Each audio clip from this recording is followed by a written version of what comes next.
Le soleil tombait derrière les collines rouges quand Nayeli aperçut enfin Redstone. Juchée sur son Mustang fatigué, elle vit la ville comme une cicatrice pâle au milieu du désert. Quelques maisons en bois, une rue centrale, de la fumée qui montait droit dans le ciel. Son épaule bandée la lançait à chaque pas, mais elle serra les dents. Elle n'était pas venue pour la douleur. Elle était venue pour parler. Le vent porta jusqu'à elle l'odeur du fumier, du tabac et du whisky bon marché. Redstone vivait, riait, criait, ignorant encore qu'une femme apache approchait pour accuser 3 de ses habitants. Sous sa chemise déchirée, le bandage collait à sa peau brune. La poussière dessinait des traînées sur ses joues. Elle avait chevauché presque sans pause depuis la nuit précédente, chassée par les images du ravin où les frères Hargrove l'avaient laissée. Elle revoyait les foulards rouges, le rire trop sûr, la main qu'il avait poussée dans la pente, la pierre froide contre sa joue. Elle se souvenait du goût de la terre dans sa bouche, de la douleur brûlante dans son épaule. Elle se rappelait surtout l'assurance dans leurs yeux, cette certitude que personne ne les jugerait jamais. C'était cette assurance-là qu'elle était venue briser, plus que la violence elle-même. Un panneau apparut sur le bord du chemin, mangé par le soleil. Redstone, loi et ordre. Nayeli eut un sourire amer. Elle connaissait leurs lois, écrites pour les colons, tournées contre les siens. Pourtant c'était vers cette loi-là qu'elle marchait. Pas parce qu'elle y croyait, mais parce qu'il ne restait rien d'autre. Son village n'existait plus. Sa famille était dispersée. Il ne lui restait que sa parole. Les premières maisons se rapprochèrent. Des clôtures, quelques vaches maigres, des porches où des silhouettes fumaient en silence. Quand elle entra dans la rue principale, le bruit se tassa, les conversations se figèrent. Une femme tira son enfant derrière elle. Des joueurs de cartes cessèrent de battre les mains. Une apache à cheval, seule, au centre de Redstone. Ce n'était pas un spectacle courant. Les regards glissèrent sur elle comme des lames.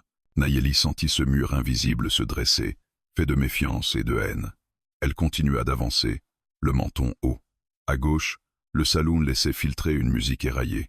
À droite, un bâtiment carré portait une petite fenêtre grillagée et une étoile de métal ternie au-dessus de la porte, le bureau du shérif. C'est là qu'elle devait entrer. C'est là que son histoire commencerait, ou finirait. Sur le balcon du saloon, un homme l'observait. Long manteau sombre, chapeau abaissé, barbe de quelques jours. Une cigarette pendait au coin de ses lèvres. Elias Crow avait vu la silhouette approcher depuis les collines, droite comme une flèche. De là où il se tenait, il distinguait le bandage, la fatigue dans les traits, mais aussi une dureté dans le regard qu'il connaissait trop bien. Quelqu'un qui avait déjà tout perdu, sauf la décision de ne plus se taire. Nayeli mit pied à terre. Le choc du sol remonta dans sa jambe comme une brûlure. Son épaule protesta, mais elle empêcha le gémissement de sortir. Elle attacha son cheval au poteau le plus proche, sentit les yeux de la rue peser sur elle comme des pierres. Puis elle monta les 2 marches du perron et poussa la porte du bureau du shérif. Une odeur de café froid et de tabac l'accueillit. Derrière un bureau encombré, un homme large, moustachu, l'uniforme mal boutonné, releva la tête. Son étoile brillait davantage que ses yeux. Il la détailla de haut en bas dans un silence lourd, puis ses lèvres se tordirent. « Qu'est-ce que tu veux, Apache ?» demanda-t-il, sans chercher à adoucir le mot. Elle se tint plus droite. « Je viens porter plainte, » dit-elle. 3 hommes de cette ville m'ont attaqué près du ravin de la Fourche Rouge. Ils m'ont laissé pour morte. Il eut un ricanement bref. « Tu crois qu'on va prendre la parole d'une Apache contre celle de nos hommes? Ici, à Redstone ?» Elle inspira lentement. « Je peux vous donner leur nom, » répondit-elle. Les frères Hargrove. L'un porte une cicatrice au menton. Ils avaient des foulards rouges. Le rire s'éteignit. Une ombre passa dans son regard. Les Hargrove possédaient mines, bétail, saloon. Sans eux, Redstone était un tas de planches perdues dans la poussière. « Tu ne sais pas à qui tu t'attaques, » grogna-t-il. « Si tu as un peu de bon sens, tu remontes sur ton cheval et tu disparais avant la tombée de la nuit. » Nayeli sentit sa colère monter. « C'est eux qui m'ont attaqué, » répéta-t-elle. « Je ne repartirai pas tant qu'ils n'auront pas répondu de ce qu'ils ont fait. » Le shérif se leva, contourna le bureau, s'approcha si près qu'elle sentit l'odeur âcre de tabac sur sa barbe. « Ici, » dit-il d'une voix basse, « la loi ne se fatigue pas pour les histoires d'indiennes. Tu es en vie, c'est déjà un cadeau. Si tu veux le garder, prends-le et file. Sinon, il pourrait arriver pire. » Le mot resta suspendu entre eux. Nayeli sentit sa gorge se serrer, mais ses yeux ne fuirent pas. « Alors votre loi et ordre ne vaut rien, » dit-elle. « Vous servez les Hargrove, pas la justice. » Il leva la main, agacé. « Dehors. » C'est ton dernier avertissement. » Elle tourna les talons. La lumière du dehors l'aveugla un instant. Les regards l'attendaient, plus lourds qu'avant. Quelques sourires se dessinèrent. Un gamin lâcha une phrase qui fit rire ses amis. Elle ne comprit pas les mots, mais elle comprit très bien qu'elle venait d'être rejetée par ceux qui prétendaient juger ses terres. Sur le balcon du saloon, Elias Crow écrasa sa cigarette contre la rambarde. Il ne connaissait pas son nom, ni ce qui s'était passé exactement près du ravin. Mais il reconnut l'expression sur son visage, ce mélange de fatigue et d'obstination qu'il avait déjà vu un soir, dans un autre bureau, avant qu'on ne ferme la porte sur un mort. Leurs regards se croisèrent. Dans celui de Nayeli, il lut une question silencieuse. Dans le sien, quelque chose se mit à bouger, lentement. Il ne dit rien, pas encore. Mais il savait déjà que cette histoire ne s'arrêterait pas sur le perron du shérif. En moins d'une heure, la ville entière en parlait, parfois à voix basse, parfois en riant fort pour masquer une inquiétude trop visible. Les habitants avaient cette manière étrange de regarder Nayeli, comme si elle avait commis une faute plus grave encore que celle qu'elle dénonçait. Quand elle quitta le perron du shérif, la rue semblait plus hostile qu'à son arrivée. Les conversations reprenaient dès qu'elle passait, mais les mots se plantaient dans son dos comme des épines. Des cow-boys adossés au poteau crachaient au sol dans sa direction. Des femmes lui lançaient des regards glacés, serrant leurs enfants contre elle. On aurait dit qu'elle portait une maladie. Nayeli sentit son cœur battre plus vite, mais elle ne recula pas. Elle avait affronté pire dans les collines, et la solitude ne lui faisait pas peur. Ce qui lui faisait peur, en revanche, c'était l'idée qu'elle pourrait échouer, que sa parole soit étouffée, qu'on balaie son existence comme on balaie la poussière devant une porte. Elle inspira profondément et continua d'avancer, cherchant un endroit où reprendre ses forces. Elle passa devant le saloon. Les portes battantes s'ouvrirent soudain, laissant sortir deux hommes ivres. Ils manquèrent de la heurter, puis s'arrêtèrent, la dévisageant avec un sourire tordu. « Eh ben ça alors !» murmura l'un d'eux. « Une apache qui vient quémander la justice chez nous ?» ajouta l'autre. Le rire gras qui suivit résonna dans la rue. Nayeli se contenta de les contourner, mais l'un d'eux saisit son bras bandé. Elle crispa la mâchoire pour ne pas crier. « Lâche-moi, sinon quoi ? Tu vas encore courir dans les ravins comme une biche blessée. » Les doigts serrèrent encore, mais un bruit sec claqua, un éperon frappé contre le bois du perron. Les hommes se figèrent. Elias Crow était descendu du balcon, le regard sombre, la main posée non sur son revolver, mais assez près pour envoyer un message clair. Son chapeau projetait une ombre sur son visage, ne laissant briller que ses yeux. « Les gars, dit-il d'un ton calme, vous feriez mieux de lâcher son bras. » L'homme ricana. « Depuis quand tu joues les défenseurs d'Apache, Crow ?» Elias avança d'un pas. Son manteau se souleva légèrement, dévoilant la crosse de son arme. Le silence se fit autour d'eux. « Depuis maintenant. » « Lâche-la. » La main se retira, comme brûlée. Les deux ivrognes firent un pas en arrière. « Pas la peine d'en faire une histoire. » grogna l'un d'eux. « Trop tard, » répondit Elias. Ils disparurent rapidement dans le saloon. Nayeli resta immobile un instant, massant son bras douloureux. « Tu n'avais pas à intervenir, » dit-elle d'une voix basse. « Si, » répondit Elias, « parce qu'ici, personne d'autre ne le fera. » Elle leva les yeux vers lui, surprise par la dureté non pas contre elle, mais contre cette ville qui prétendait être civilisée. Elle allait parler, mais un groupe de cavaliers déboula au bout de la rue, soulevant un nuage de poussière. Les chapeaux noirs, les foulards rouges, les silhouettes arrogantes. Nayeli les reconnut aussitôt. Les Hargrove. Les trois frères chevauchaient devant, droites comme des lances. Derrière eux, 6 hommes armés avançaient en procession. Les sabots martelaient le sol. Le bruit fit reculer les habitants vers les trottoirs. Un frisson parcourut la ville. Le plus âgé, Jared Hargrove, descendit de cheval en se frottant le menton, où courait la cicatrice que Nayeli avait mentionnée.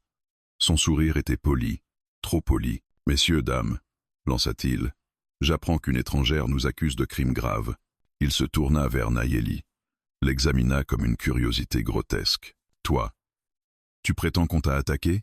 Nayeli sentit l'air se figer autour d'elle. Pas une voix pour la soutenir, pas un mot. « Je ne prétends rien, » répondit-elle. « Je dis la vérité. » Les frères la fixèrent, puis éclatèrent de rire. La foule rit aussi, certains par conviction, d'autres par peur.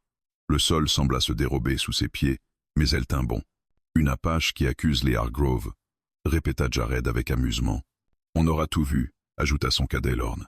Puis son regard changea, devenant plus froid. « Tu ferais mieux de quitter Redstone, dit-il. Il n'y a rien pour toi ici. Elias fit un pas en avant, juste assez pour que les hommes le remarquent. « Et si elle levait au rester » demanda-t-il calmement. Les Hargrove tournèrent la tête vers lui, amusés. « Elias Crow » dit Jared.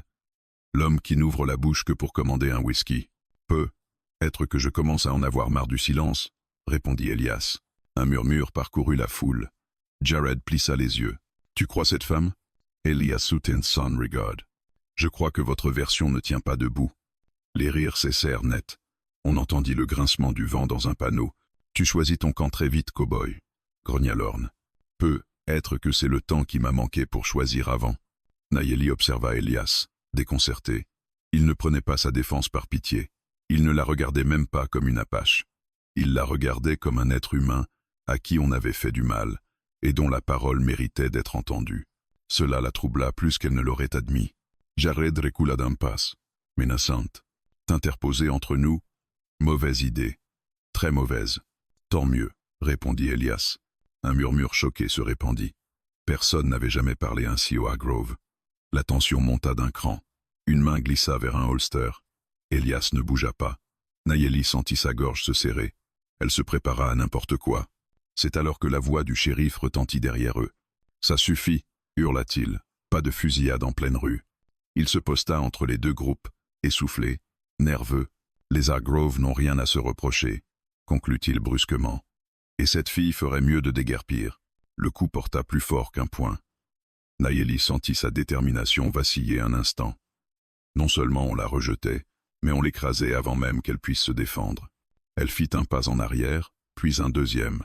Elias la regarda s'éloigner, le visage fermé. Il n'essaya pas de la retenir. Pas encore. Il savait qu'elle devait encaisser le choc avant de se relever. Mais il comprit une chose essentielle. Si elle revenait pousser la porte du tribunal, alors il serait le premier et peut être le seul à se lever pour dire la vérité. Et dans quelques recoins de son cœur, il sentit une braise ancienne se rallumer. Le soir tomba sur Redstone comme une couverture lourde. Les lanternes s'allumèrent une à une, projetant sur les façades des ombres longues, déformées. La chaleur du jour s'était retirée, ne laissant que la tension, épaisse, palpable. Dans les maisons, on soufflait les bougitos. Dans les saloons, on parlait plus bas que d'habitude. Quelque chose avait changé. Tous avaient senti la secousse. Dans un coin reculé de l'écurie abandonnée derrière le saloon, Nayeli s'était assise sur une botte de foin, serrant son épaule blessée. La douleur, vive et insistante, cognait dans sa peau comme une bête enfermée. Elle savait qu'elle devait nettoyer la plaie, resserrer les bandages, mais elle n'osait pas chercher de l'aide. À Redstone, la compassion ne s'offrait pas gratuitement, et sûrement pas à une apache. Elle repensa à l'humiliation de la journée, les rires, les regards, la brutalité dans la main de l'homme qui avait serré son bras. Elle avait affronté la mort dans le ravin, mais ce qui pesait le plus, c'était le mépris. C'était cette certitude glacée que la vérité n'avait aucune valeur ici, que la justice n'était qu'un mot accroché sur un panneau. Sa respiration trembla. Elle avait survécu à pire. Elle le savait. Mais elle n'était pas de pierre, pas ce soir. La rage qui l'avait portée jusqu'à Redstone s'effritait, remplacée par un doute venimeux. Était-elle venue pour rien? La porte de l'écurie grinça. Nayeli se redressa aussitôt, prête à fuir, la main glissant vers le couteau caché dans sa botte. Une silhouette entra, découpée par la lumière des lanternes. Elias Crow. Son ombre s'allongeait sur le sol, calme, sans menace. Il prit soin de refermer la porte derrière lui sans bruit, puis il s'approcha lentement, comme on approche un animal blessé. « Je me doutais que tu serais ici, » dit-il. Nayeli ne répondit pas. Ses yeux se durcirent. Il s'accroupit à quelques pas d'elle. « Ils ne t'ont pas laissé parler, » continua-t-il. Il ne voulait pas entendre. « Mais j'ai entendu, moi. » Elle détourna le regard. « Tu ne me dois rien, cow-boy. »« Non, » admit-il. « Mais les Hargrove, eux, me doivent quelque chose. » Elle tourna brusquement la tête vers lui. Dans ses yeux, il n'y avait ni pitié ni douceur, seulement cette lueur sombre, celle d'un homme qui portait trop longtemps un poids invisible. Elle le vit pour ce qu'il était, pas un sauveur, pas un chevalier, juste quelqu'un qui avait un compte à régler. « Pourquoi t'es-tu interposé » demanda-t-elle enfin. Il resta silencieux un moment, comme s'il cherchait le mot juste. « Parce que ce qu'ils t'ont fait, je l'ai vu avant, à d'autres, et je me suis tu. » Il marqua une pause. Je ne me tairai plus. Un souffle passa dans l'écurie, soulevant légèrement les brins de paille. Nayeli ne savait pas si elle devait croire cet homme, mais elle devinait qu'il disait vrai. La fatigue retomba de ses épaules. Il posa sa sacoche devant elle. « Je peux soigner ton épaule. Le shérif n'a pas voulu t'écouter, mais ta plaie, elle, ne peut pas attendre. Je n'ai pas besoin de ton aide. Peut être pas. Mais la fièvre, elle, ne te demandera pas ton avis. » Elle serra les dents. Il avait raison. Malheureusement, après un long silence, elle hocha la tête. Elias s'approcha, sortit un flacon d'alcool, des compresses, du fil et une aiguille. Ses gestes étaient sûrs, précis. Nayeli eut un mouvement de recul quand il approcha sa main de son bandage. « Je vais toucher ton épaule, prévint-il. Si tu veux que j'arrête, tu me le dis. » Cette manière de demander, simple, sans arrogance, la surprit. Elle inspira profondément. « Fais-le. » Lorsqu'il retira le bandage, une grimace lui échappa. La plaie était enflée, rouge, infectée. Nayeli détourna les yeux, honteuse malgré elle. « Ils t'ont laissé dans ce ravin trop longtemps, » dit Elias. « J'ai survécu, oui. Mais survivre n'est pas vivre. » Il nettoya doucement la blessure. À chaque contact, Nayeli retenait un gémissement. Elle n'avait pas montré autant de vulnérabilité depuis des années. Elias, lui, ne parlait plus. Ses doigts tremblaient légèrement non pas de dégoût, mais de colère contenue. « Tu vas devoir être forte, » dit-il en prenant l'aiguille. « Je le suis depuis longtemps, alors tu tiendras encore quelques minutes. » La douleur l'assaillit, brûlante, coupante. Son souffle se bloqua, mais elle resta immobile. Elias sut qu'elle souffrait en silence, sans chercher à pleurer, sans supplier. Il termina rapidement, resserrant les poings avec soin. « Quenche fut fini, il reculadum pas. » Voilà. Tu devrais mieux dormir cette nuit. « Je ne dors jamais profondément, » répondit-elle. « Pas depuis. » Elle ne termina pas. Elias ne posa pas de questions. Il avait appris, dans sa vie, que certaines histoires ne se disent pas à voix haute. Ils restèrent un moment silencieux. On entendait au loin le piano du saloon, des rires brusques, des sabots de chevaux frappant le sol. Redstone vivait, ignorant qu'un changement discret venait de s'y produire. Un homme avait choisi de ne plus détourner le regard. Elias se leva. « Demain matin, le juge sera en ville. Tu peux tenter de parler devant lui, peu importe ce que dit le shérif. Et si les Hargrove s'y opposent ?» Il la regarda droit dans les yeux. « Alors je me lèverai et je parlerai à mon tour. » Nayeli sentit un frisson lui traverser le dos, non de peur, mais d'un étrange mélange de gratitude et d'incrédulité. Elle murmura. « Pourquoi tu prends ce risque pour une inconnue ?» Il détourna les yeux un instant, comme si la réponse faisait remonter quelque chose de trop lourd. « Parce que la vérité mérite d'être dite. » Puis, après un silence, « Et parce que la dernière fois que j'ai laissé un innocent être détruit, c'était mon frère. » Les mots tombèrent, lourds comme du plomb. Nayeli comprit alors que cet homme ne l'aidait pas pour elle seule. Il se battait contre ses propres fantômes. Elias remit son chapeau. « Repose-toi. Demain sera une longue journée. » Il ouvrit la porte de l'écurie, laissant entrer la lumière de la rue et le bruit des lanternes qui claquent dans le vent. Avant de sortir, il ajouta « Quand l'heure viendra, Nayeli, tu ne seras pas seule à te tenir droite. » Puis il disparut dans la nuit. La femme apache resta immobile, le cœur serré. Pour la première fois depuis l'attaque, elle sentit une chose qu'elle croyait morte, un fragment d'espoir, mais ce fragment était fragile, très fragile. Redstone, elle, ne dormirait pas. Et les Hargrove non plus. La nuit n'avait pas été calme. Redstone avait vibré d'un courant invisible, comme si les murs eux-mêmes retenaient leur souffle. L'air sentait la poussière chaude, l'électricité et le danger imminent. On murmurait dans les porches, on chuchotait derrière les rideaux. Le cow-boy a pris la défense de l'Apache. Et dans une ville où le silence était une règle tacite, un murmure valait déjà déclaration de guerre. Au lever du soleil, Nayeli quitta l'écurie où elle avait passé la nuit, son épaule à peine moins douloureuse mais son esprit plus clair. Elle avait dormi par bribes, hantée par le ravin, les foulards rouges et la voix ironique de Jared Hargrove. Pourtant, au milieu de ces ombres, une nouvelle image s'était glissée. Elias Crow, qui se levait dans la rue, droit, calme, alors que tout le monde s'écartait de lui. Cette image-là avait tenu tête au cauchemar. La place de Redstone s'éveillait à peine. Des marchands installaient leurs stands. Les chevaux renaclaient dans leurs enclos. Le saloon balayait encore les traces de la veille. Nayeli traversa la rue, déterminée à se rendre au tribunal improvisé, où le juge itinérant devait arriver dans la matinée.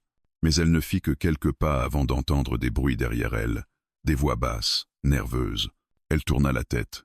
3 hommes la suivaient, les mêmes ivrognes qui l'avaient harcelée la veille, sauf qu'ils n'étaient plus ivres. Ils étaient sobres, armés, et leurs yeux n'avaient plus rien d'insouciant. « L'apache » murmura l'un d'eux. On dirait qu'elle se croit encore en sécurité. Leur ton était différent, plus grave, plus calculé. Nayeli accéléra le pas. Elle savait reconnaître une poursuite. Mais avant qu'elle puisse réagir, un quatrième homme surgit d'une ruelle, plaquant une main sur sa bouche et une autre sur son bras blessé. La douleur fut si vive qu'elle en perdit le souffle. Elle se débattit, mais ils étaient trop nombreux. « Tchassoufira » dit une voix dure. « On veut juste lui parler. » Loin des oreilles indiscrètes. Ils la traînèrent vers l'arrière d'un entrepôt, à l'abri des regards. L'homme qui la tenait lâcha enfin sa bouche. Elle reprit l'air comme si elle sortait de l'eau. La colère jaillit. « Lâchez-moi. Pas avant que tu comprennes une chose, » répondit celui qui semblait mener le groupe. « Jared Hargrove ne tolère pas que tu salisses son nom, et encore moins que quelqu'un se lève pour t'écouter. » Un rire rauque éclata. « Crow est déjà marqué. Maintenant, c'est ton tour. » Nayeli ne dit rien. Elle ne leur donnerait pas la satisfaction de voir sa peur. Elle les redressa les mentons. « J'ai survécu à vos maîtres une fois. Je survivrai encore. » L'homme lui attrapa le bandage, le serra volontairement. Elle étouffa un cri. « Tu devrais apprendre à te taire, souffla-t-il. Les gens comme toi n'ont jamais leur place ici. » Il leva la main comme pour frapper. Le coup ne partit jamais. Un bruit sourd retentit, le claquement violent d'une crosse de revolver heurtant un crâne. L'homme s'effondra, les autres se retournèrent, surpris. Elias Crow se tenait derrière eux, les yeux aussi noirs que la nuit, son revolver dans la main droite. Sa mâchoire était serrée. Il n'avait rien d'un héros à cet instant. Il ressemblait plutôt à une tempête contenue. « Je vous avais prévenu hier, » dit-il d'une voix basse. « Ne la touchez plus. » Les hommes hésitèrent. L'un d'eux tenta de dégainer. Elias tira avant même que le métal ne quitte le holster. La balle frôla la peau de l'homme et s'enfonça dans le poteau derrière lui. Pas un tir pour tuer, un tir pour humilier, pour avertir, pour dire « Je suis plus rapide que vous ». Le message passa. Les hommes reculèrent, attrapant leurs camarades blessés. « Ce n'est pas fini, Crow », menaça l'un d'eux. « Non », répondit Elias, « ce n'est que le début. » Lorsqu'ils eurent disparu dans la ruelle, Elias rangea son arme et se tourna vers Nayeli. « Tu es blessé ?»« Seulement mon épaule, » répondit-elle, bien qu'elle tremblait encore. Il s'approcha, examina les bandages malmenés. « Ils cherchaient à t'effrayer, » dit-il. « Ils ont réussi. » Un silence passa. « Mais la peur ne me fera pas partir. » Elias leva les yeux vers elle. Il vit cette détermination brute, pareille à un fil de fer chauffé au rouge. Il sut qu'elle ne reculerait jamais. « Alors je resterai près de toi jusqu'à ce que tu puisses parler au juge. Tu n'as aucune obligation. »« J'en ai une, » répondit-il, « celle que je me suis faite à moi-même. » Avant qu'elle ne puisse répondre, une voix retentit depuis la rue principale. « Elias, Kriakyokun, ta maison. » Elias tressaillit. Ses yeux s'élargirent. « Maman Maison. »« Quoi? Maman Maison. » L'homme qui avait crié accourut. « Elle brûle. » Une vingtaine de gens essaient d'éteindre, mais ça va trop vite. Nayeli sentit son estomac se nouer. Elias Palic. Sans réfléchir, il se mit à courir à travers la ruelle, Nayeli sur ses talons malgré la douleur. Ils débouchèrent dans la rue où une fumée noire montait vers le ciel. On entendait des cris, des ordres, le crépitement vorace des flammes. La maison d'Elias, petite bâtisse en bois, au bord de la ville, était en flammes. Le toit s'effondrait déjà. Les flammes léchaient les fenêtres comme des langues affamées. Nayeli vit la douleur pure traverser son visage. Il se précipita vers la maison, mais deux hommes le retinrent. « C'est trop tard, Elias. »« Non, lâchez-moi. J'ai des affaires, des souvenirs. » Le bois craquait. Une poutre tomba, projetant des étincelles partout. Nayeli s'approcha, la gorge serrée. Elle savait ce que c'était que de perdre un foyer. Elle savait que certaines pertes étaient irréversibles. Les flammes dévoraient le passé d'Elias, centimètre par centimètre. Elle comprit immédiatement ce que cela signifiait. Ce n'était pas un accident. C'était un avertissement, un message, un prix à payer pour avoir osé se lever. Les regards des habitants se tournaient déjà vers elle, et Elias, certains compatissants, d'autres effrayés, d'autres encore satisfaits du spectacle. Alors, Elias se redressa lentement. Ses yeux brûlaient davantage que les flammes. « Ce sont eux, » dit-il d'une voix cassée. « Oui, » répondit Nayeli. « Les Hargrove. » Il ferma les poings. « Je ne me tairai plus. » Il tourna la tête vers elle. « Et toi non plus. » Au milieu des cendres, Une alliance silencieuse venait de se sceller. Une alliance faite non seulement de justice, mais désormais de pertes partagées. Et Redstone allait devoir l'affronter. L'aube suivante ne ressemblait en rien aux précédentes. Redstone s'était éveillé sous une chape étrange, lourde, épaisse comme si la fumée de la maison d'Elias n'avait pas disparu, mais s'était simplement glissée dans chaque ruelle, chaque regard, chaque respiration. Rien n'avait été dit à voix haute, mais tout le monde savait. Les Hargrove avaient frappé. Ils avaient brûlé la maison d'Elias Crow pour lui rappeler sa place, pour lui rappeler à qui appartenait Redstone. Nayeli, elle, n'avait presque pas dormi. Elle avait passé la nuit dehors, à veiller Elias de loin, sans qu'il le sache. Il était resté assis dans la poussière jusqu'à ce que les flammes meurent, figé, les yeux brûlants, le visage grisé de cendre. Puis il avait erré parmi les décombres, fouillant les planches calcinées, comme si quelque chose d'important pouvait encore être sauvé. Mais rien n'avait survécu. Rien sauf la rage. Lorsque Nayeli s'approcha de lui au petit matin, Elias était accroupi devant ce qu'il restait de sa porte, tenant dans la main un morceau de bois noirci, un fragment de cadre, un reste de vie. C'était la seule chose que j'avais gardée de mon frère, murmura-t-il sans lever les yeux. Nayeli sentit son cœur se serrer. Elle n'avait jamais demandé ce qui était arrivé à ce frère dont il parlait souvent à demi-mot. Mais ce matin-là, l'histoire s'imposa à lui comme une plaie qu'on rouvre. Elias prit une longue inspiration. La voix rauque. Mon frère a été tué il y a 5 ans. Pas sur la route. Pas par des bandits. Non. Il tourna les yeux vers la ville. Par les Hargrove. Nayeli ne bronca pas. Comment? Il la regarda enfin. Ses yeux étaient rouges mais pas de larmes, de colère sèche, brûlante. Il avait vu quelque chose qu'il n'aurait pas dû voir. Un trafic, un vol de bétail. Il voulait en parler au shérif. Il ricana amèrement. Le shérif était déjà acheté. Il fit glisser le morceau de bois entre ses doigts. Mon frère a disparu la nuit suivante. On l'a retrouvé dans un ravin, la tête fracassée. On a dit que son cheval avait trébuché. Il serra les dents. Je n'ai rien dit. Je n'ai rien fait. Et je n'ai jamais pu me pardonner. Nayeli s'accroupit face à lui. Ce n'était pas de ta faute. C'est... Son regard se durcit. Et hier, quand j'ai vu ce qu'ils t'ont fait, j'ai revu son visage. J'ai revu ma lâcheté. Il jeta le morceau de bois dans les cendres. Je ne ferai plus jamais ce choix-là. Un silence lourd s'installa, mais un silence qui, cette fois, n'était pas vide. Un silence de décision. Nayeli posa une main légère sur son bras, geste rare chez elle. Alors aujourd'hui nous parlerons. Quoi qu'il fasse. Quoi qu'il tente. Il hocha la tête sans tourner la tête vers elle. Aujourd'hui, je témoigne. Elle se releva. Et moi aussi. Le tribunal improvisé se trouvait dans un vieux bâtiment au centre de Redstone. Une salle poussiéreuse avec un petit podium en bois et quelques rangées de bancs. Le juge itinérant, Harold Pierce, venait à peine de s'y installer quand la nouvelle se répandit. Lapache et Crow vont parler aujourd'hui. En moins d'1 heure, la salle fut pleine.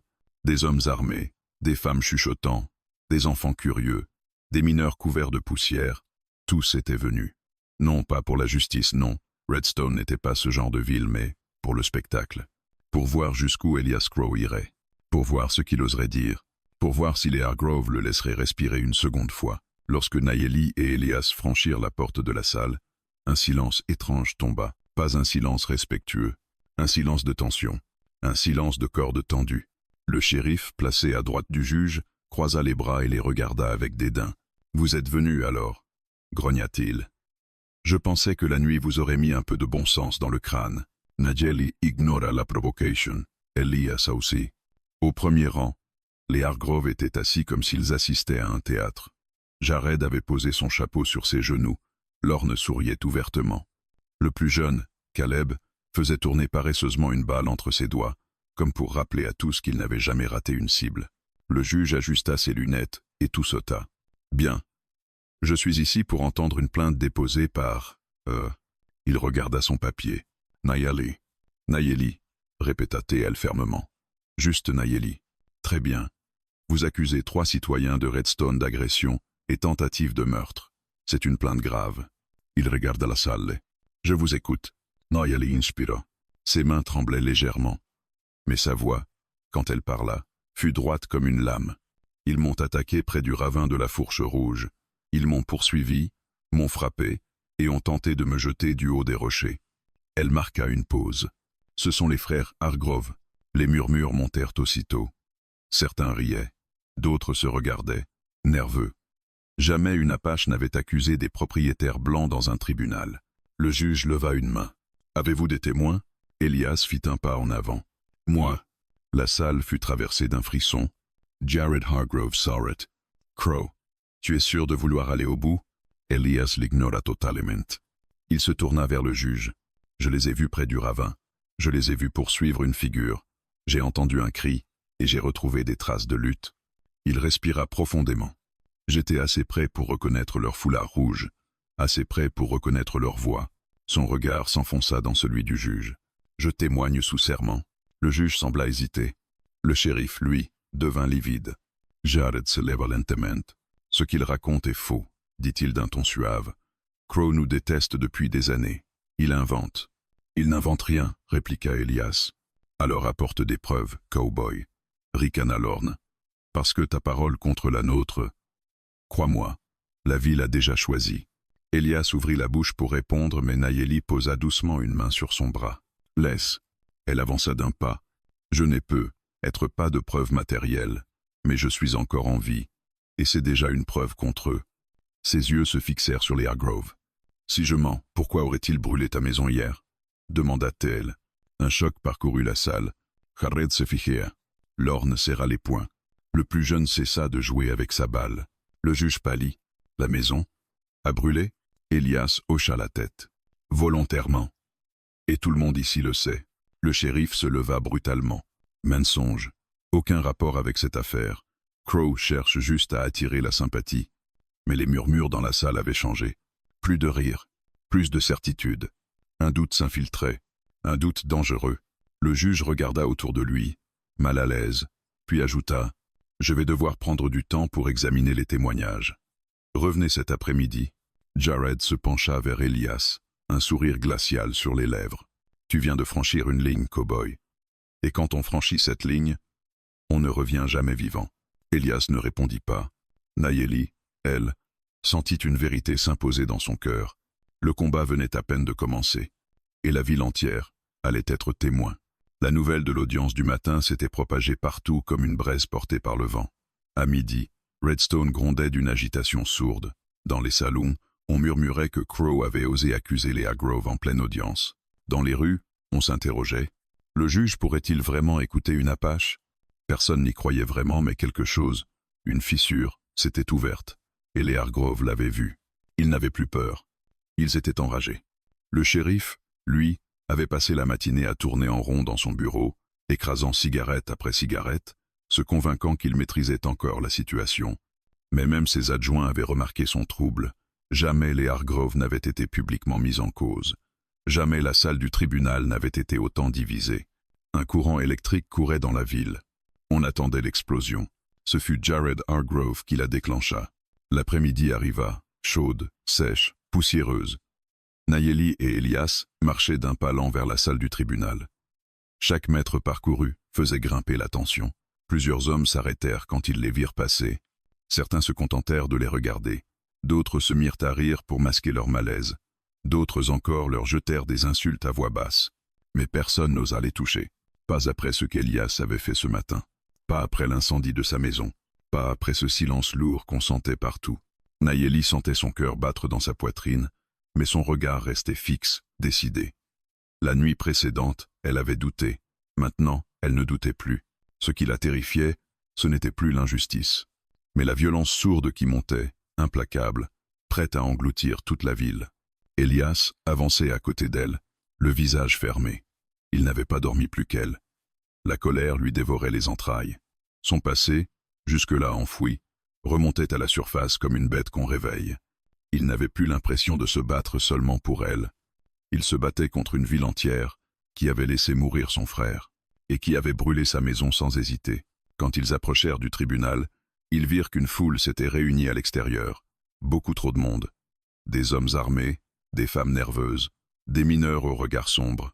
Kayla, la serveuse du saloon, se tenait dans un coin, mâchonnant sa lèvre, visiblement inquiète. Elle hocha discrètement la tête en apercevant Elias, mais ne s'approcha pas. Au centre du groupe, un espace s'était ouvert. Les Hargrove attendaient. Jared, impeccable dans sa chemise propre. Lorne, tâchant de cacher sa nervosité derrière un sourire trop large. Et Caleb, l'air froid, les doigts posés sur la crosse de son revolver. Quand Elias et Nayeli s'arrêtèrent face à eux, la foule recula légèrement, comme si tout Redstone retenait son souffle. « L'audience reprend dans quelques minutes, » dit Jared d'un ton calme. « Je me suis dit que vous voudriez peu être discuté avant d'entrer. » Elias ne répondit pas. Il se contenta de croiser les bras. « Tu as fait une erreur ce matin, Crow, » reprit Jared. « Une erreur qui t'a déjà coûté ta maison. » Il pencha la tête. « Tu veux vraiment perdre plus encore ?»« Pas autant que vous, » répondit Elias. « On murmure parcourut la faule. »« Tu crois que ton témoignage va changer quelque chose ?» demanda Lorne. « Tu crois que les gens ici préféreront croire un vagabond solitaire plutôt que nous ?» Nayeli intervint. Sa voix ferme. « La vérité ne dépend pas de ce que vous possédez. » Lorne éclata de rire. « La vérité dépend toujours de ce qu'on peut acheter. » Apache. Caleb s'avança d'un pas. Il regarda Nayeli comme un prédateur observe un animal blessé. « On aurait dû finir ce qu'on avait commencé, » dit-il. Ses yeux glissèrent vers son épaule bandée. « Tu aurais dû rester dans ce ravin. » Elias fit un pas en avant, sa main glissant naturellement vers son holster. « Continue, » souffla Tail. « Dis encore un mot. Un seul. » Caleb sourit, mais recula. Il savait qu'Elias était plus rapide que lui. Tout Redstone le savait. Harret leva la main. « Mes frères ont parfois le sang trop chaud. » Puis, s'adressant à Elias, « Crow, sois raisonnable. Retire ton témoignage. Dis que tu t'es trompé, que tu n'as rien vu clairement. On oublie tout. » Il s'approcha un peu plus. « Ce n'est pas ton combat. Ça ne l'a jamais été. Tu n'es qu'un étranger ici. » Elias répondit d'une voix lente, posée, mais vibrante de colère contenue. « C'est mon combat depuis que vous avez assassiné mon frère. » Un choc, un murmure glacé. Même Nayeli tourna la tête vers lui, surprise par la violence sourde de ses mots. Jared ne sourit plus. Son regard devint aussi dur que le métal. « Tu veux mourir aussi, Crow ?»« Pas aujourd'hui, » dit-il. Puis, en fixant les trois frères, « Mais si quelqu'un doit mourir pour que la vérité éclate, vous savez exactement de quel côté se trouve le danger. » Caleb recula d'un pas. Lorne devint blême. Jared resta de marbre, mais son visage se ferma complètement. À cet instant, la porte du tribunal s'ouvrit. Le juge apparut à l'entrée, essuyant ses lunettes. « J'ai réfléchi. Je dois entendre les deux parties, » dit-il. Approchez. Les Hargroves s'avancèrent. Elias et Nayeli les suivirent. Mais avant de franchir la porte, Nayeli sentit une présence derrière elle. Un homme qu'elle n'avait pas remarqué. Un mineur, aux mains cailleuses, aux yeux fatigués. Il murmura, « Si vous dites la vérité, j'ai quelque chose à vous montrer. » Il hésita, regarda autour de lui. « Quelque chose que j'ai vu, moi aussi. » La nuit de l'attaque. Nayeli se fijea. Elias se tourna vers l'homme, incrédule. « Tuas vuquoi ?» Le mineur déglutit difficilement. « Je travaillais près du ravin. J'ai entendu des cris, et j'ai vu les foulards rouges. » Sa voix trembla. « Je n'ai jamais parlé. J'avais peur. » Elias sentit un frisson lui glisser dans le dos. Un témoin, un vrai témoin. Jared Hargrove se retourna brusquement. « Qu'est-ce que tu racontes, toi ?» Le mineur blêmit et baissa les yeux. Nayeli posa une main sur son bras. « Tu n'es plus seul maintenant, » dit-elle doucement. Elias hocha la tête. « Entre avec nous. » Le juge doit t'entendre. L'homme hésita, puis hocha la tête. La foule chaude et oppressante autour d'eux recula légèrement, comme si elle comprenait qu'un tournant venait d'être atteint, un tournant dangereux, car en cet instant, Redstone réalisa une chose terrifiante. L'affaire pouvait basculer. Pour la première fois, les Hargroves n'étaient plus intouchables, et cela signifiait qu'ils n'auraient plus aucune limite. Quand Nayeli, Elias et le mineur franchirent la porte du tribunal, un souffle glacé sembla traverser la ville. La bataille venait de changer de visage. Désormais, ce n'était plus seulement une affaire de témoignage. C'était une guerre ouverte. Une guerre où la vérité avait enfin une arme et où les Hargroves n'avaient plus à cacher la leur. Le vent s'était levé sur Redstone, soulevant des volutes de poussière dans les rues presque vides. La ville semblait en suspens, comme si elle retenait son souffle en attendant le prochain coup. Dans la salle du tribunal, la chaleur était suffocante. Les rideaux lourds filtraient mal la lumière, dessinant sur les murs des ombres découpées, menaçantes. Nayeli, Elias et le mineur, un homme nommé Matteo Vargas, se tenaient près du bureau du juge, tandis que les Hargroves occupaient toute une rangée, arrogants, sûrs d'eux, mais cette fois, nerveux. Le juge Pierce relut ses notes, puis observa Matteo avec un mélange d'intérêt et de méfiance. Monsieur Vargas, vous affirmez avoir été témoin de la scène près du ravin. Pourquoi ne pas vous être manifesté plus tôt? Matteo se tortilla sur place, tortillant son chapeau entre ses doigts. J'avais peur, monsieur le juge. Tout le monde sait qu'on ne survit pas en accusant les Hargrove. Il jeta un regard furtif vers les trois frères, qui le fixaient comme des vautours. Mais ils l'ont attaqué. Je le jure, je les ai vus courir après elle. Je les ai entendus. La salle laissait figer. Un vrai témoignage, pas un ragot, pas un bruit de saloon. Un homme du peuple, un mineur, qui décrivait ce que les habitants redoutaient depuis des années. Les Hargrove faisaient ce qu'ils voulaient. Jared se leva lentement, un sourire glacial aux lèvres. Votre honneur, cet homme ment. C'est un simple mineur, un pauvre type qui ferait n'importe quoi pour attirer l'attention ou gagner quelques pièces. Il n'a aucune crédibilité. Matteo blêmit. Je n'ai rien demandé. Je dis juste ce que j'ai vu. Ce que vous croyez avoir vu, corrigea Jared. La nuit trompe les hommes, surtout ceux qui travaillent dans le noir des mines. Lorne s'esclaffa. Caleb fit tournoyer une balle entre ses doigts, comme un avertissement muet. Les juges lèvent à la main. Silence. Laissez-moi poser des questions. Mais soudain, un grondement monta dans la foule. Des voix, des échos, des murmures qui prenaient forme. Moi aussi j'ai entendu des chevaux cette nuit-là. J'ai vu de la poussière, beaucoup plus que d'habitude. Les frères Hargrove faisaient un boucan du diable dans la rue ce soir-là. Les habitants, un à un, commençaient à parler. Tim Heidman, sans citer de nom, mais en laissant échapper ce qu'il n'aurait jamais osé dire auparavant. Jared sentit la situation lui glisser entre les doigts. « Taisez-vous, tous autant que vous êtes », gronda-t-il, mais la peur qu'il leur inspirait ne suffisait plus à étouffer le doute. Elias regardait autour de lui, stupéfait.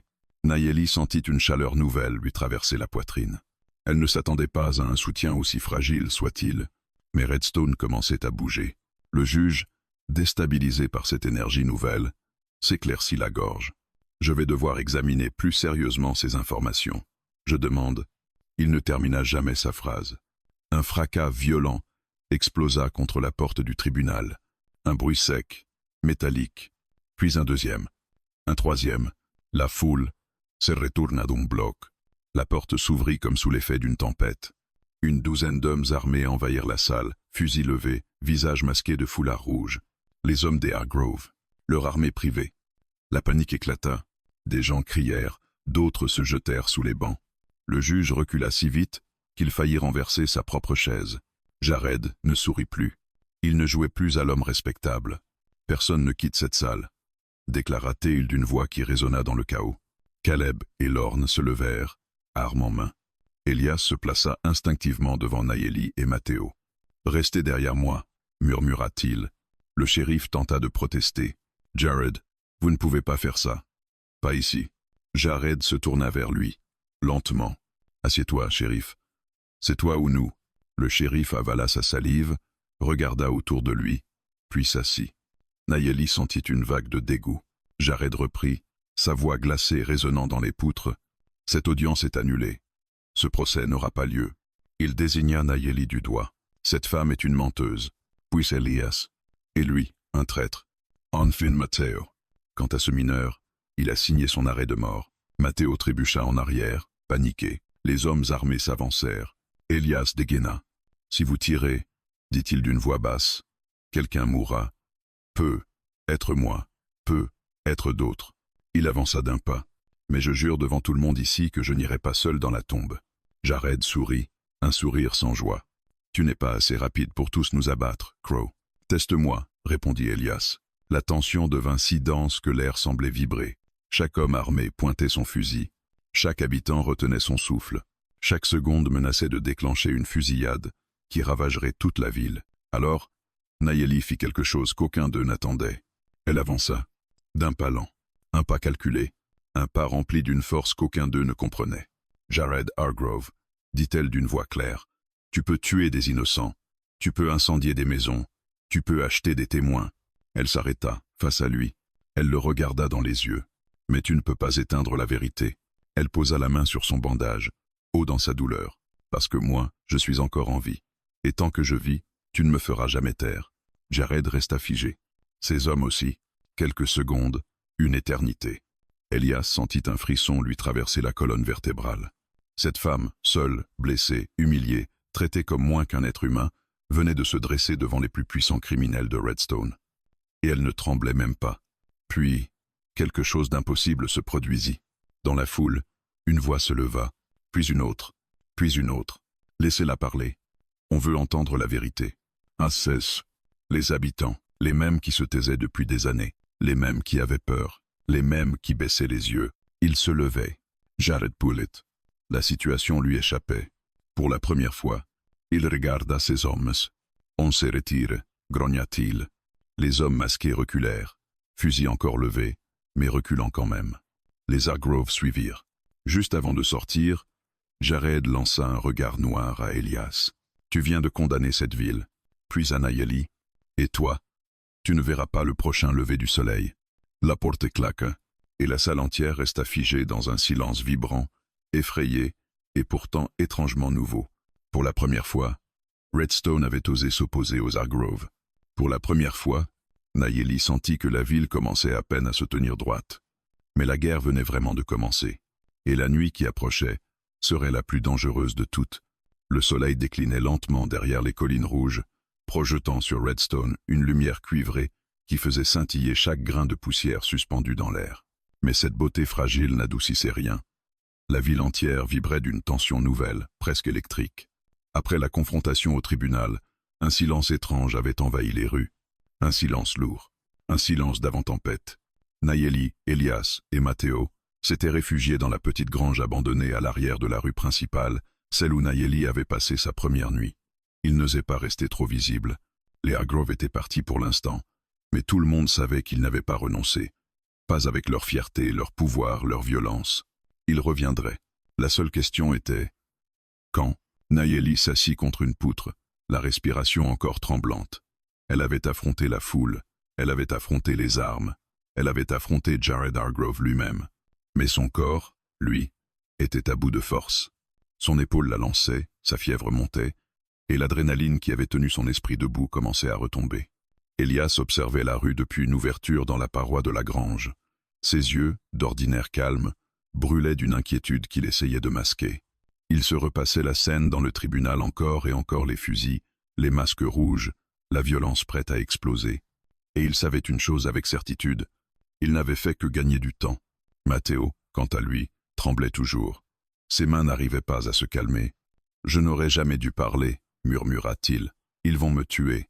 Ils vont tous nous tuer. » « Ils voulaient déjà te tuer avant, » répondit Elias sans se détourner de la rue. « Maintenant au moins, tu n'es plus seul. » Nayeli leva les yeux vers lui. « Tu ne dois pas regretter, Matteo. Tu as dit la vérité. » Elle inspira doucement. « C'est la seule chose qui nous protège encore. » Le mineur secoua la tête. « La vérité ne protège personne. Pas ici. » Il regarda Elias. « Ils ne te laisseront pas respirer. Ils ne laisseront pas cette ville se retourner contre eux. » Puis Nayeli. « Et toi, ils te détestent déjà pour ce que tu es. Maintenant, ils te détestent aussi pour ce que tu représentes. » Un nouveau silence retomba. Elias s'y redressa brusquement. « On ne peut pas rester ici. Ils reviendront. Peut être ce soir. Peut être même dans l'heure. » Il prit une longue inspiration. « On doit trouver des preuves irréfutables. Quelque chose qui forcera le juge à agir, même contre eux. Quelque chose qui rendra impossible tout camouflage. »« Comme quoi ?» demanda Nayeli. Elias se tourna vers elle, ses yeux sombres mais déterminés. « Il existe un endroit dans les collines. Un camp de chasse abandonné que les Hargrove utilisaient avant, pour des affaires qu'ils n'auraient jamais dû faire. » Il marqua une pause. « Mon frère avait découvert quelque chose là-bas. Des registres, des traces, je ne sais pas. Il n'a jamais pu les rapporter. » Sa voix se cassa légèrement. « C'est là-bas qu'ils l'ont tué. » Nayeli sentit son estomac se serrer. « Tu veux dire qu'ils ont laissé des preuves ? Peut être. Ou peut être qu'il ne reste rien. Mais c'est notre seule chance. Matteo Poulet, vous voulez sortir de la ville maintenant ? Alors que les Hargrove ont des hommes partout ?» Nayeli regarda Elias longuement. Elle connaissait cette lueur, la résolution d'un homme qui a déjà tout perdu et qui refuse de perdre davantage.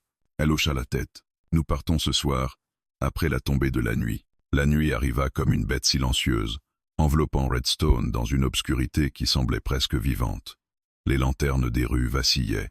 Les hommes des Hargrove patrouillaient, fusils sur l'épaule, silhouettes menaçantes dans les ruelles. Depuis l'ombre de la grange, Elias observait leurs allers-retours. On aura une fenêtre de quelques minutes, quand ils changeront de poste. C'est à ce moment-là qu'on devra se faufiler jusqu'aux écuries. Il attrapa son revolver, vérifia son barillet. Nayeli resserra son bandage. Matteo noua nerveusement un foulard autour de son cou. « J'ai peur, avoua-t-il. »« Moi aussi, » dit Nayeli. Elle posa une main sur son épaule. Mais nous n'avons plus le choix. La rue se vida soudain de patrouilles. C'était leur moment. Maintenant, souffla Elias. Ils s'élancèrent dans la ruelle, rapides, silencieux.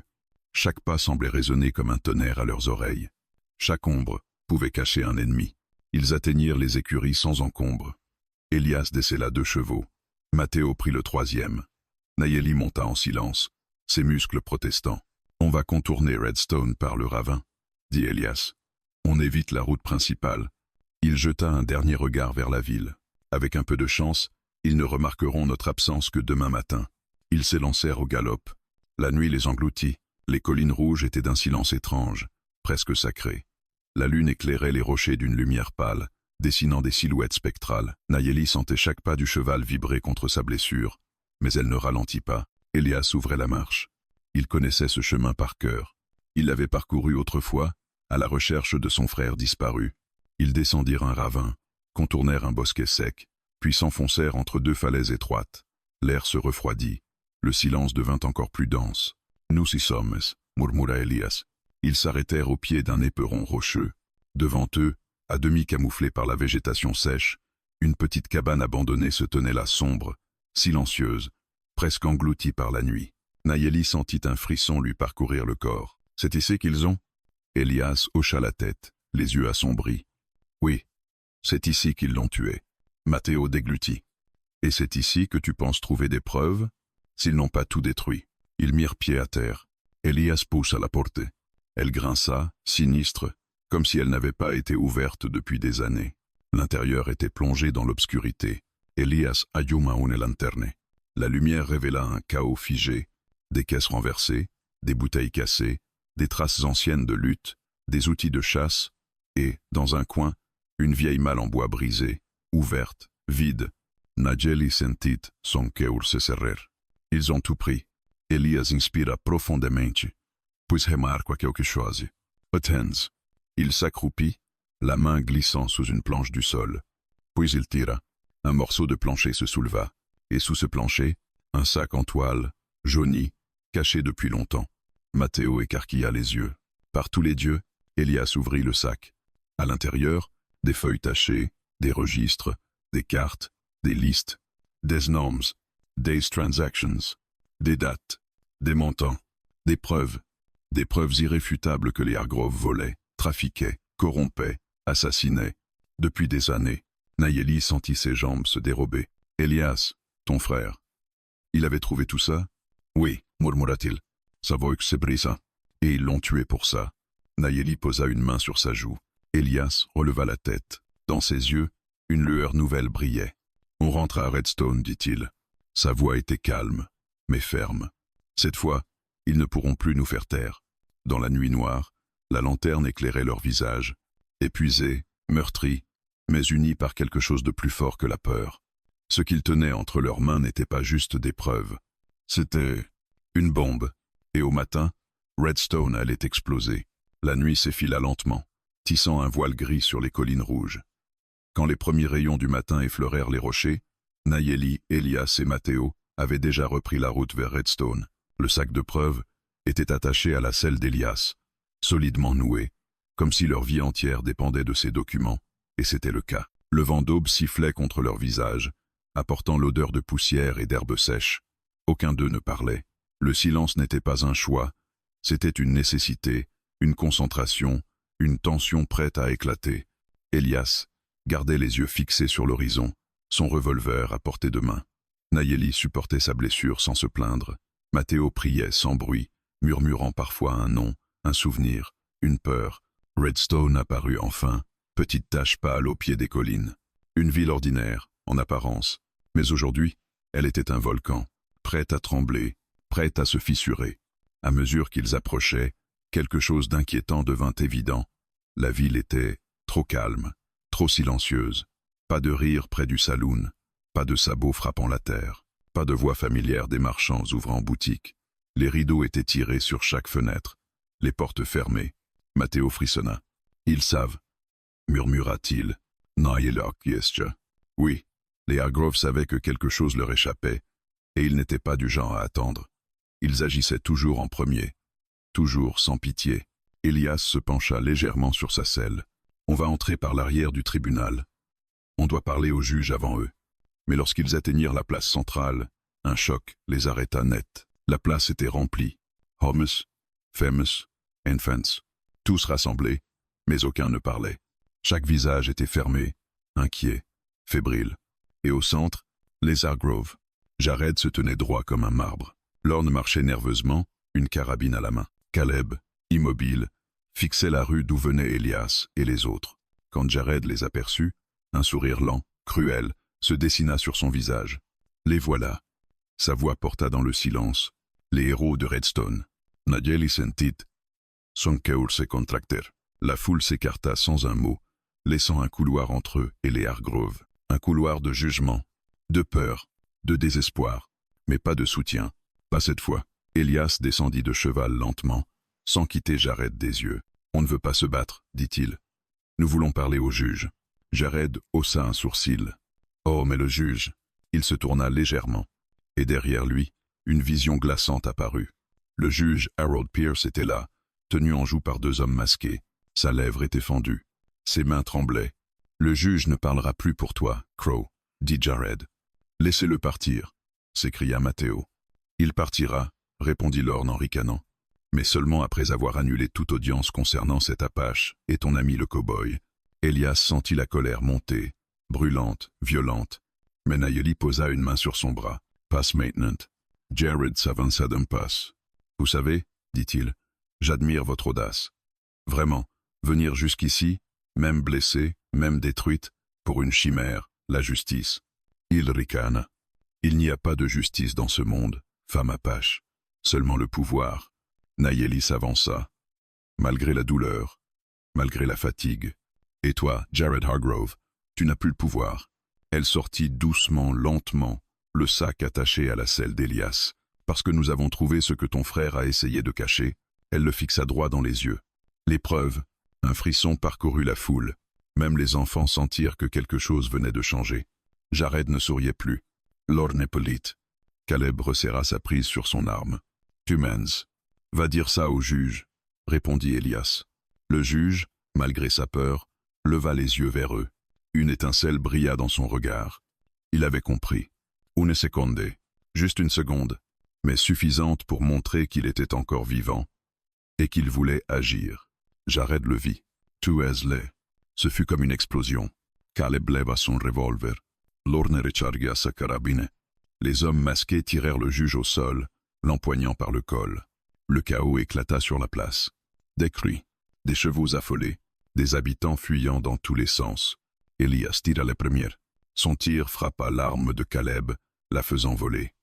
Le second tir désarma l'un des hommes qui tenait le juge. Nayeli attrapa Matteo et le tira derrière un chariot. Le sac de preuves vola dans la poussière, mais resta fermé. Jared hurla. « Attrapez-les !» Pas de survivants. Les balles sifflèrent dans l'air. Les vitres éclatèrent. Le sol fumait là où le métal avait frappé. Elias rechargea en courant, couvrant Nayeli et Matteo. « Suivez-moi !» cria-t-il. « Où ?» hurla Matteo. « Vers la maison médicale. » De l'autre côté de la place. Ils coururent, se faufilant entre les chariots renversés. Nayeli sentit la douleur de son épaule se raviver, mais elle continua. Elle ne pouvait pas tomber. Pas maintenant. Mais alors qu'ils atteignaient le milieu de la place, un tir claqua. Matteo hurla. Il s'effondra dans la poussière. « Matteo !» s'écria Nayeli. Elias se retourna, tira vers les silhouettes qui approchaient. « Va, et mène l'épreuve. » Attrapa-t-il. « Non, je ne te laisse pas. Va, Nayeli. Si tu tombes, tout est perdu. » Elle hésita. « Une seconde qui lui coûta un souffle, un battement de cœur, un morceau d'âme. Puis elle hocha la tête, attrapa le sac et courut vers la maison médicale. Derrière elle, Elias continuait de tirer. Matteo respirait encore, faible, et les Hargrove approchaient. La ville entière était devenue un champ de bataille. Un feu vivant. Un enfer. Et Nayeli comprit quelque chose, en courant, le sac serré contre son cœur. Ce n'était plus une question de justice. C'était une question de survie. Le chapitre se termina dans un éclat de verre brisé, un cri lointain, et Nayeli qui, franchissant la porte de la maison médicale, réalisa une chose, le véritable affrontement n'avait pas encore commencé. Le chaos régnait encore sur Redstone, mais la fumée des tirs commençait à retomber. La maison médicale, un petit bâtiment de planches claires, tenu autrefois par un vieux docteur parti depuis des mois, offrait une maigre protection contre la tempête qui dévorait la ville. Nayeli y entra d'un bond, le sac de preuves serré contre elle comme si c'était un enfant blessé. Elle referma la porte d'un coup d'épaule, puis chercha quelque chose pour la bloquer. Une table, une chaise, n'importe quoi. Ses mains tremblaient. Sa respiration se brisait par saccades. Une voix s'éleva derrière elle, faible, mais vivante. Nayeli, Matteo, allongé sur un lit couvert d'un drap poussiéreux, reprenait conscience.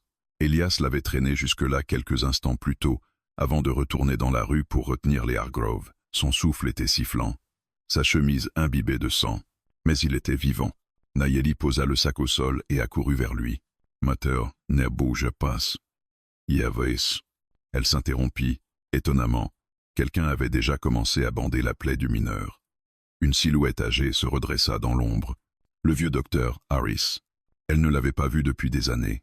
On disait qu'il avait quitté Redstone, mais il n'avait jamais vraiment quitté la ville.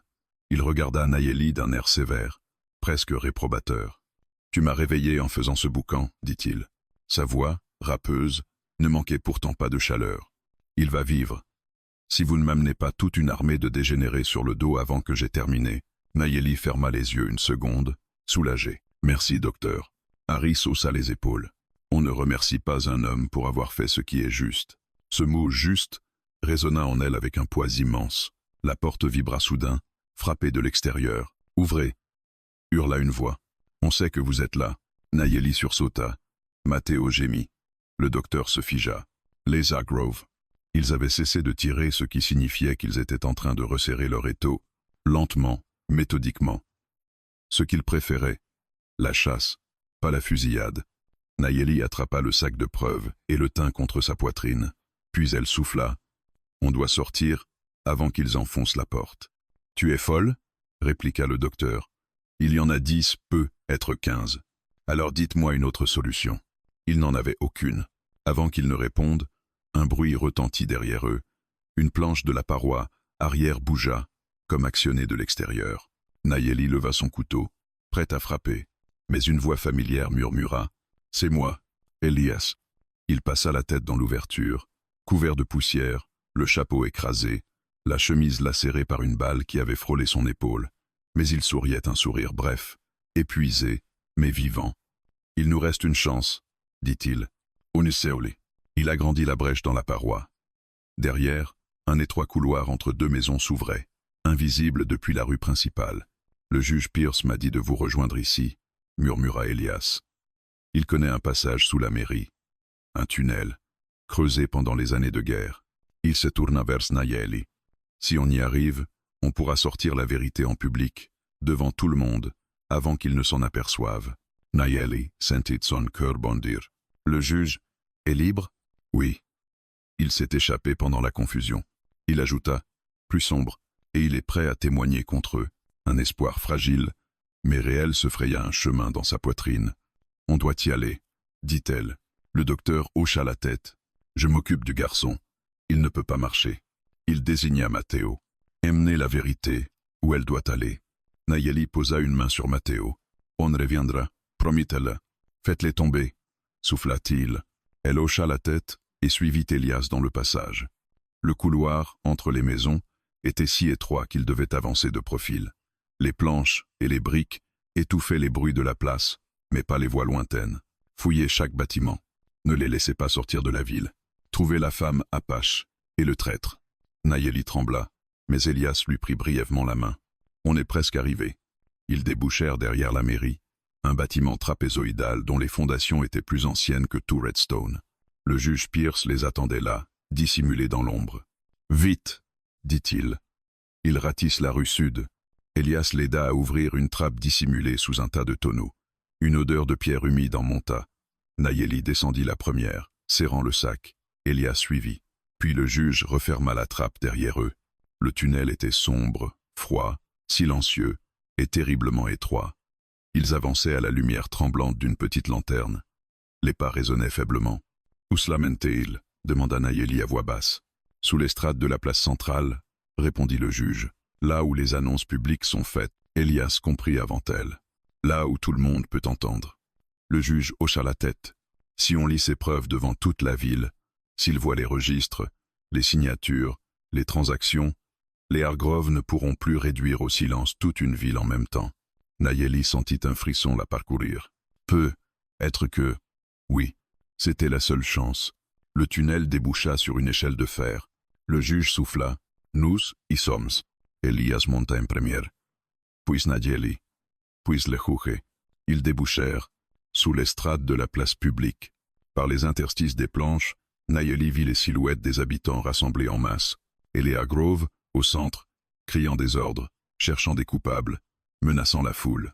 Alors Elias la regarda. C'est maintenant ou jamais. Nayeli inspira profondément. Elle sentit la douleur dans son épaule. Elle sentit la poussière dans ses poumons. Elle sentit la fatigue de tous ces jours passés à se battre. Puis elle posa la main sur l'échelle, et monta. Elle surgit sur l'estrade comme une flèche. La foule se retourna. Les murmures cessèrent. Le silence tomba brutal, total.